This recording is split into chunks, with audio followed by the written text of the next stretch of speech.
안녕하세요. 오늘은 지구촌의 고고학적 발견에 따른 이야기를 토대로 수상한 일들이 있었던 것을 생각해 보려고 합니다. 인류의 도구.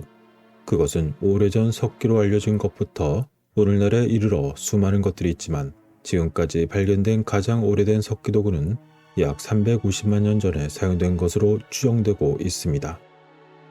이러한 석기 도구는 아프리카와 유럽, 그리고 아시아 등 다양한 지역에서 발견되었습니다. 그 중에서도 가장 잘 알려진 석기 시대는 인류의 선사 시대에 위치하며 이 시대에는 돌을 깎아 도구를 만드는 기술이 발달했다고 알려져 있습니다. 석기 기술은 인류의 문명과 발전에 매우 중요한 역할을 했는데 기후변화와 환경 요인, 인류의 이동 등등 다양한 요인에 따라 변하고 발전했습니다. 현재까지의 연구 결과에 따르면 석기시대의 도구들은 주로 사냥과 수렵, 그리고 생활의 편의를 위해서 사용되었으며 이를 통해서 인류의 생활 방식이 점차 발전하고 변화했다고 알려져 있습니다. 그러한 발견 중에서도 대표적인 것은 케냐에서 발굴된 330만 년 된 유물이며 그것은 알려진 인간의 출현보다 말도 안 되게 앞선 것입니다. 그런데 19세기 중반의 고고학자들이 캘리포니아의 한 금광에서 무려 4천만 년 전의 역사적인 유물을 발견했던 일이 있었던 것입니다. 하지만 그러한 주장은 당시 여러 사정으로 인해서 그만 역사 속으로 묻혀버리고 잊혀지게 되었던 것이죠. 그것이 만일 사실이라면 도대체 이 지구는 어떻게 돌아가고 있었던 걸까요?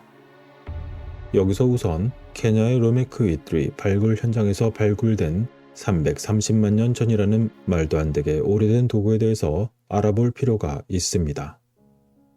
이 석기 도구에 대해 관련 연구가들은 가장 오래된 도구의 증거라고 추정합니다만 일단 추정을 해본다면 약 330만 년 전 누군가가 강변의 바위를 쪼개기 시작했고 결국 이 조각으로 인해서 암석은 아마도 고기나 견과류를 준비하는 데 사용하는 도구가 되었으며 이 기술적 위대한 업적은 인간이 그 진화의 현장에 나타나기도 전에 일어났던 것입니다.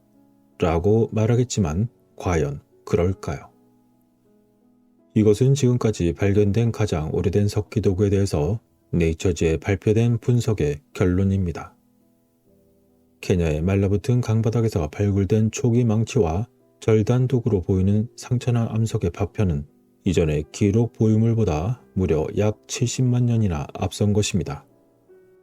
누가 이 도구를 만들었는지 불분명하지만 이번 발견은 호모로 시작되는 인류의 구성원이 지구에 살기 전에 도구 제작이 시작됐다는 일련의 증거의 발견인 것입니다. 이에 대하여 러트거스 대학교의 고인류학자이자 이 연구의 공동 참여자였던 제이슨 루이스는 말합니다.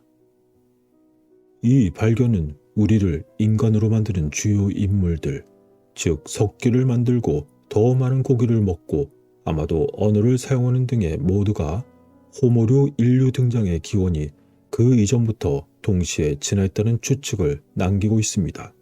라고 말이죠. 여러분도 아시다시피 지금까지 알려진 석기의 최초의 명확한 증거는 에티오피아의 260만 년 된 유적지에서 나왔고 호모 하빌리스라고 불리는 초기 인간 조상이 그것을 만들었을 가능성이 높다고 했습니다. 그리고 이와 유사한 세련된 모서리를 가진 초퍼라고 알려진 도구가 동부 및 남부 아프리카의 다른 여러 지역에서 발견되었습니다. 일반적인 가정으로는 아프리카의 기후가 변하고 숲이 사바나로 바뀌면서 초기 호미닌이 다양해졌고 약 280만 년 전에 현생 인류를 탄생시킨 계통인 호모 계열이 출현했다는 것입니다. 초원은 고기와 식물 그리고 견과류의 풍부한 공급원을 제공했을 수 있으며 숲은 이를 준비하기 위한 그늘과 덮개를 형성해 주었습니다. 이처럼 새로운 환경으로 인해서 새로운 식품의 공급원이 생겨났고 이러한 식품을 처리하기 위한 도구가 그들에게 필요했다는 이론입니다. 그런데 설명은 매우 그럴싸하지만 과연 그럴까요? 어쨌건 이러한 일들이 일어나자 과학자들은 그러한 자신들의 사고방식에 점차 변화를 가지기 시작했습니다. 2010년 연구자들은 케냐에서 잘라낸 자국이 있는 무려 340만 년 전에 화석화된 동물뼈를 발견했는데 그것은 아마도 여전히 논란의 여지가 있지만 석기를 사용해 만든 것으로 추정되고 있습니다. 오스트랄로피테쿠스 아파렌시스는 같은 시간과 장소에서 유일한 인간의 조상 또는 친척으로 여기고 있습니다. 또 다른 호미니는 오스트랄로피테쿠스 아프리카누스는 도구를 사용할 수 있을 만큼 강한 손아귀 힘을 가졌던 것으로 보입니다. 그리고 연구에 따르면 침팬지도 야생에서 스스로 돌을 망치나 모루로 사용하며 보노보의 경우는 약간의 지도만 받는다면 석기를 만들 수도 있다고 합니다. 이러한 발견이 이루어진 이후 2011년 7월 앞서 잠시 언급했던 루이스는 자신의 아내이자 공동 연구가인 스토니 브룩 대학의 고고학자인 소냐 하먼드와 팀을 이루어 서부 트루카나 고고학 프로젝트를 위해서 케냐 현장 탐사를 이끌었습니다. 그들은 몇 년 전에 미부 리키 팀이 발견한 논란의 여지가 있는 350만 년 된 종과 그 연령이 비슷한 유물을 찾고 있었습니다. 그러나 조사팀은 길을 잘못 들어서 지금의 로메크위 3라고 불리는 마른강 계곡에 이르렀습니다. 하먼드는 당시 이렇게 회상합니다. 우리에게 이곳은 매우 흥미로운 지역이었어요. 노두와 침식된 절단면이 있어 일반적으로 퇴적물에 숨겨져 있던 것을 볼 수 있었죠. 그래서 우리는 흩어져서 그것을 찾기 시작했어요. 라고 말이죠. 그렇게 찾다 그들은 잠시 휴식을 가졌는데 꿀같은 티타임이 끝나자마자 무선 전화가 왔습니다. 누군가 퇴적물에서 튀어나온 일련의 이상한 돌들을 발견했다는 것이었죠. 돌에 새겨진 상처는 평범한 암석과 구별되는데 하먼드는 당시 그러한 돌의 상처가 인위적으로 조직화되어 있음을 알 수 있었던 것입니다. 예를 들어 암석을 서로 부딪혀 박편을 분리하는데 이러한 과정을 두들겨치기라고 부릅니다. 그런데 해당 지역의 지질학적 기록에 따르면 이 유물은 최소한 270만 년은 된 것으로 추정되고 있었던 것입니다. 하먼드는 당시를 회상하며 그날 저녁에는 샴페인이 없었지만 매우 행복했다고 전했습니다. 고고학자에게는 이런 순간이 가장 행복는 시간임에는 틀림없으니 말이죠. 어쨌건 이후 하몬드는 케냐의 로미크위 3 현장에서 석기를 검사하고 있었는데 알고 보니 현장에서 최종적으로 발굴된 유물 149점은 놀랍게도 그보다 훨씬 더 오래된 유물들이었습니다. 그리고 지역 암석에 박혀있는 자성 광물과 화산재 덩어리를 분석한 결과 이 돌의 연대는 무려 330만 년 전의 것으로 밝혀졌던 것입니다. 그러나 그것은 확실히 330만 년 전 로메크위 유적지에서 호미닌이 의도적으로 돌을 편향한 것이었습니다.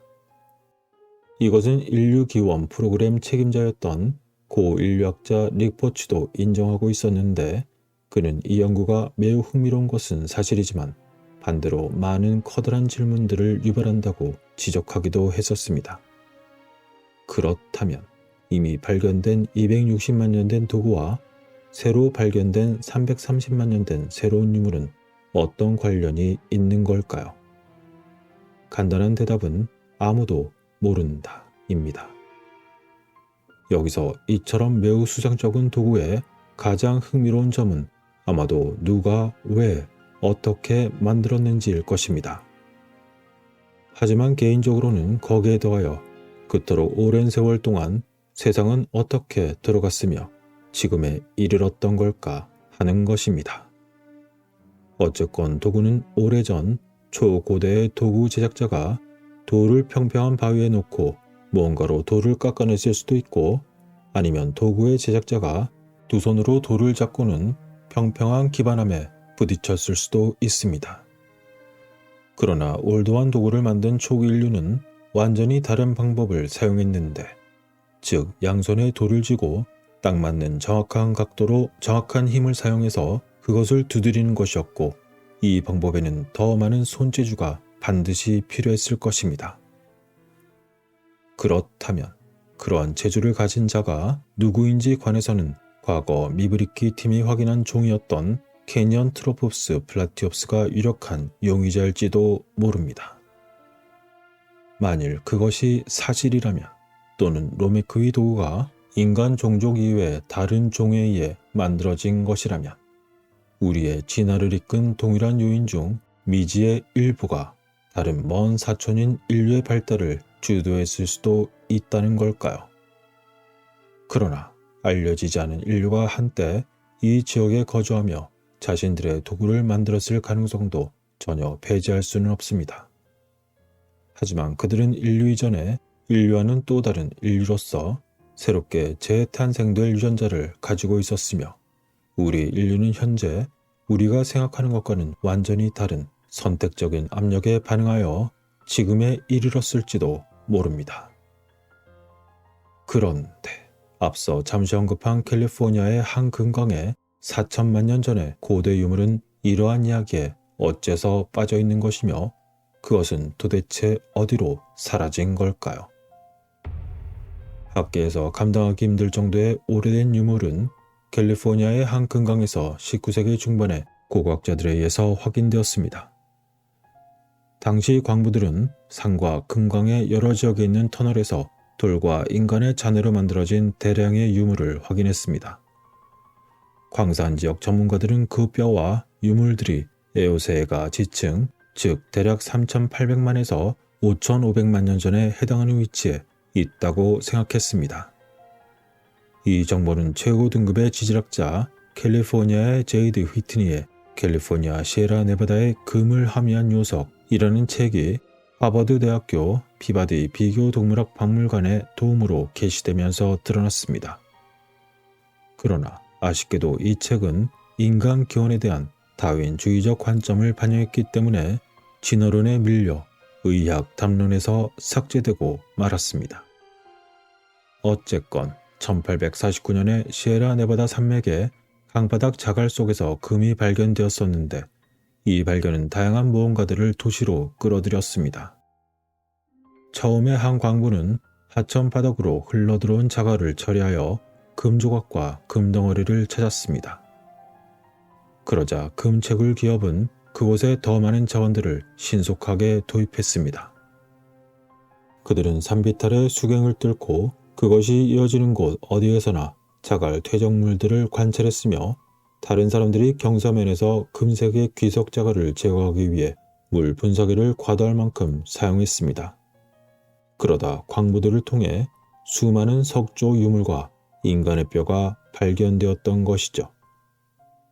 수력 채굴로 인한 표면 퇴적물과 그의 인공물들은 그러한 과정으로 인해서 확인하기가 어려웠지만, 광산 갱도나 터널에 있는 물질의 연대 측정은 좀 더 수월하게 할 수 있었습니다.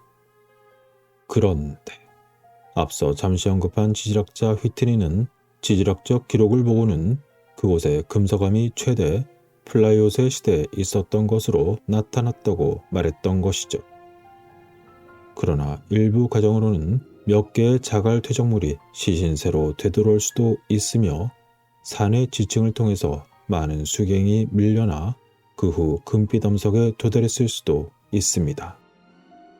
하지만 기반한 꼭대기에 있는 자갈은 어디라 할지라도 3,320만 년에서 5,600만 년 사이에 있을 수 있으며, 동시에 다른 자갈도 900만 년에서 5,500만 년 사이에 있을 수도 있습니다.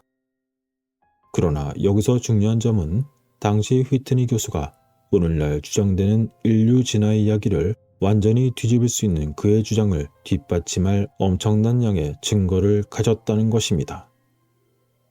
그렇다면 일반적으로 알려진 25만 년 전 그쯤에는 지구상 어느 곳에서나 그런 유물을 얼마든지 만들었어야 했습니다. 그러나 여기서 더욱 재밌는 점은 우리에게 알려진 지식에서 북아메리카에는 약 15,000년 전에서 2만 년 전까지 사람이 전혀 거주하지 않았다고 교육을 받았다는 점일 것입니다.